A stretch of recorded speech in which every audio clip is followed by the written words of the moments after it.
Hello, welcome to the Maxi-Man show, the show that's about maximized manhood. My name is Albert Muchunguzi, your host, and in the studio again I have two gentlemen. Please tell us who you are. I'm William Daula, and so it's a joy coming to you, and we talk about building ourselves as men. Wow, you're welcome. Thank you. Emmanuel Charlton Bujingo is my name. Thank you for tuning in. Yeah.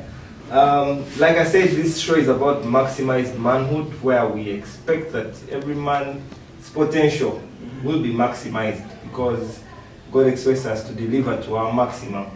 And we are looking at three areas that every man is involved in, and that's stewardship, because God calls us to be stewards, and leadership.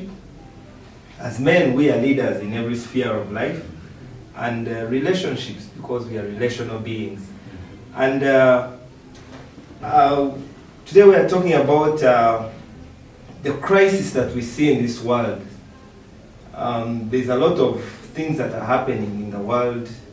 Economic crisis, we see wars, we see famine, we see societal trends which are changing, and somehow this all ties back into who a man is and what a man is doing in the society.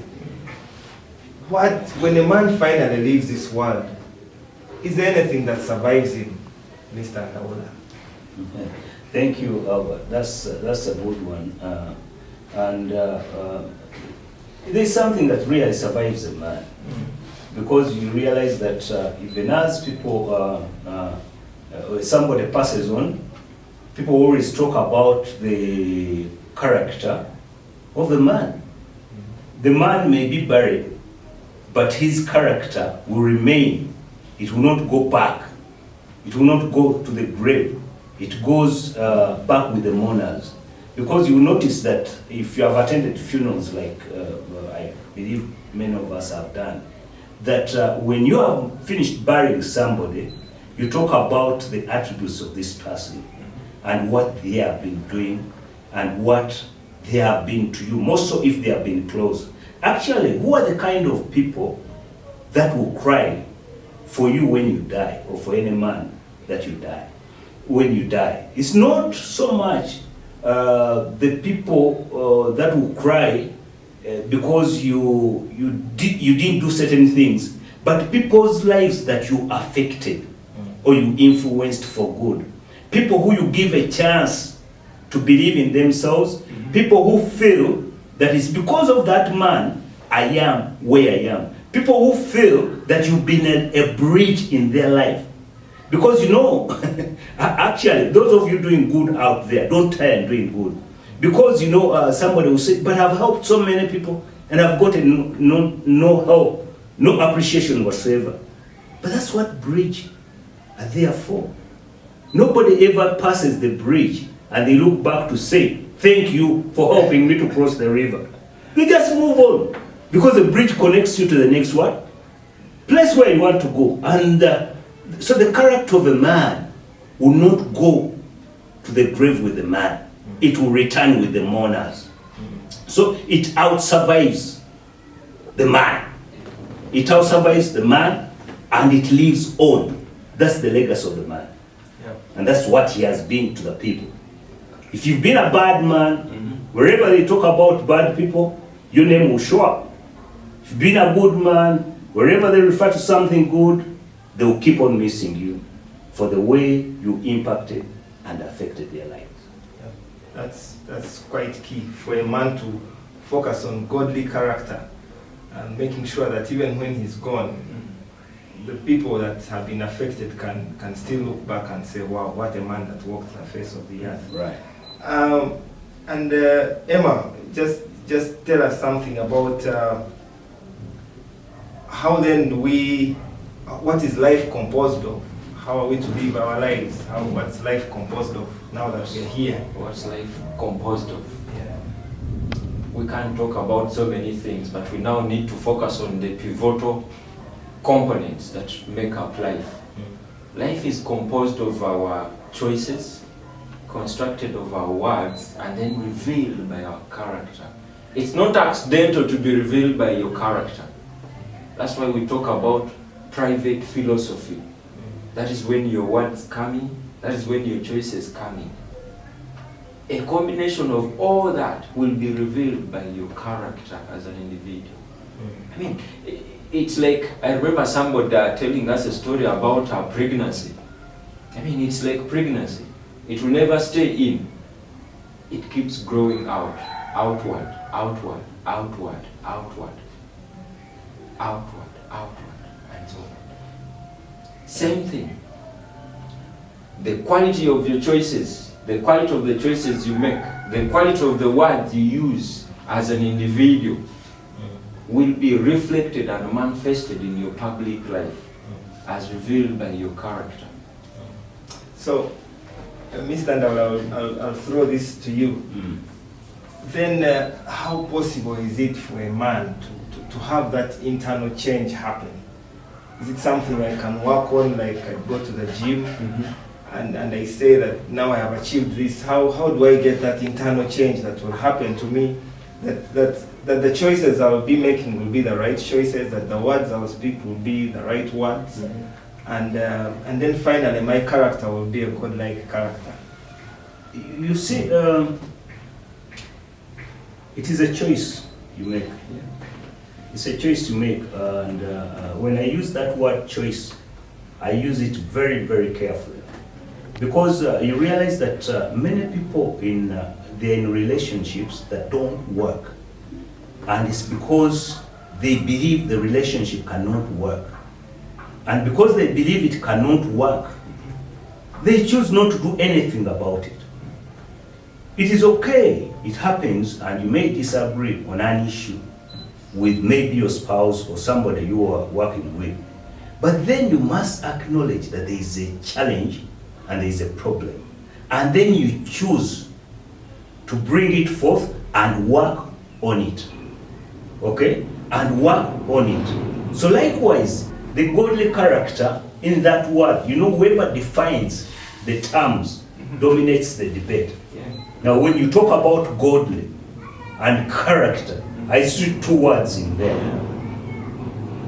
And remember, whoever controls the language controls the culture. True. Now when we talk about godly, it means this thing has an inclination on God. So it's like God-centered character. So how do you know about God? You can know about God through many ways. By associating with the people who know God, who talk about God. By reading about the things of what? Of God, or listening to them. But you must be deliberate. Developing character or manhood character, godly manhood character, is a deliberate effort. You wake up, you choose and say, this is where I want to go.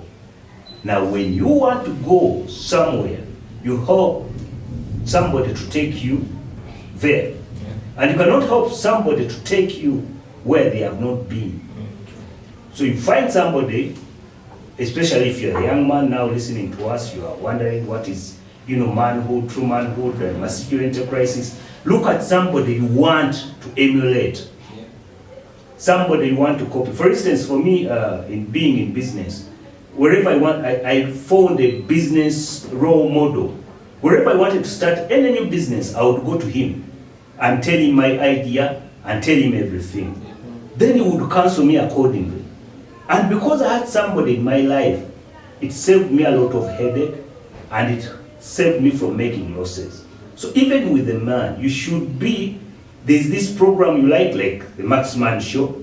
I'll be tuning in every time, because wherever those guys come, they come up with something. They have some nuggets. They have some truth that can make me the man I want to be. So you purpose to educate yourself, to edify yourself, but to seek that knowledge and understand. Thank you very much. If I may add something small to that, he talked about knowing God. Knowing God and knowing about God are two different things. And to take it a notch higher, knowing God has to do with building a personal relationship with God. And that is the only way you can build godly character. If you build a personal relationship with Him. Wow, that is deep. That's profound. It's even deeper. You know, he's scratching me now. you know, when you read the Bible, it talks about Abraham and talks about that journey when God called him. Okay? When God called him. And he would pitch what? Tents. But he would build altars. Now, put pitch tent because a tent is temporary, and God will always tell him break camp and move on. You get it? Even the children of Israel, that's how they were. But then altars were built as places of remembrance.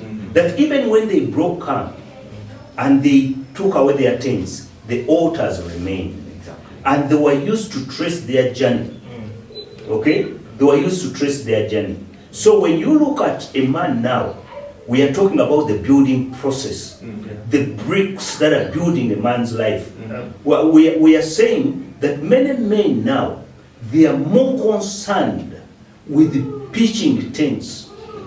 Okay? Personal appearance, outside appearance, appear right, talk right, smell right, look right, and that is okay. As opposed to building their character, the real man, really, who you are. That you are proud of being who you are. Because there are some men you are not even, however corrupt a man is, they will know there is something wrong with them. But then you are not willing to do something about it. Okay? So we need, as opposed to pitching character, okay? We need to build character. Like the altar is built with stones for remembrance. We need to concentrate on building character, get all those ingredients that will make us the men that God is not ashamed of being called our God. But that my wife is not ashamed of being called my wife. That my children are not ashamed of being called my children. That my nation is not ashamed of being called that I'm a Ugandan. Because my character rhymes very well with what is expected of a Ugandan. This has nothing, it's not so much saying, religious thing. No. All of us, the way we carry ourselves, has a lot to reflect on what we stand for and what we believe in. Very true. Right. Pitch your personality.